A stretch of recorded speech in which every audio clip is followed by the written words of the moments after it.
अस्सलामु अलैकुम वरहमतुल्लाहि वबरकातुहू। नाज़रीन किराम, बंदा नाचीज़ कारी व हाफिज़ हकीम Mohammad Hanif, Fazil national council far तिब Pakistan. नाज़रीन किराम, हमें रहीम यार ख़ान से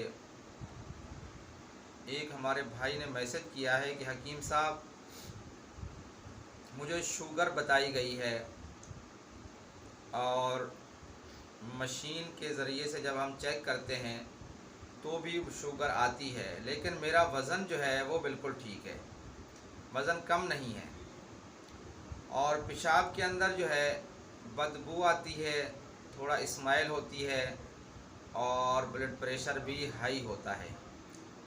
देखिए नाज़रीन किराम, दुनिया के तमाम मज़ाहिब में एक बात मुश्तरक है, वो है इंसानियत की खिदमत। और इस वीडियो को बनाने का मकसद ये है मखलूक खुदा की खिदमत और हिकमत को ज़िंदा रखना। अल्हम्दुलिल्लाह, हर्बल तरीका इलाज जो है ये फितरी है, जिसके कोई साइड इफ़ेक्ट नहीं है।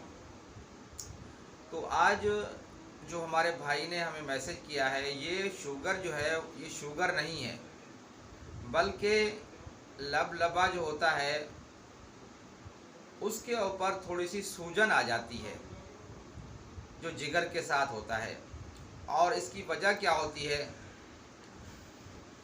ज़्यादा गर्म चीज़ें खाना, जैसे फ़ास्ट फूड वगैरह खाना और गर्मी और खुश्की वाली चीज़ें इस्तेमाल करना, तो इसके साथ जो है ना ब्लड प्रेशर भी हाई हो जाता है और पेशाब के अंदर स्मेल भी आती है और मशीन के अंदर भी आता है कि ये शुगर है, लेकिन शुगर होती नहीं है। तो इसका बिल्कुल आसान सा इलाज है। आप 2 से 3 हफ्ते तक ये इस्तेमाल करें, इंशाअल्लाह आपको बहुत फ़ायदा होगा। वो बिल्कुल आसान सा इलाज है कि ज़ीरा सफ़ेद और छोटी इलायची, ये हम वज़न लेकर और इसको जो है ना कावा बनाकर सुबह और शाम इस्तेमाल करें। इंशाअल्लाह सुम्मा इंशाअल्लाह अल्लाह के फ़ज़ल व करम से आप बिल्कुल ठीक हो जाएंगे, आपको शिफा होगी। आप अपनी ख़ास दुआओं में याद रखें।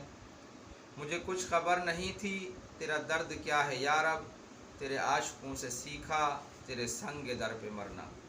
अस्सलामु अलैकुम वरहमतुल्लाह।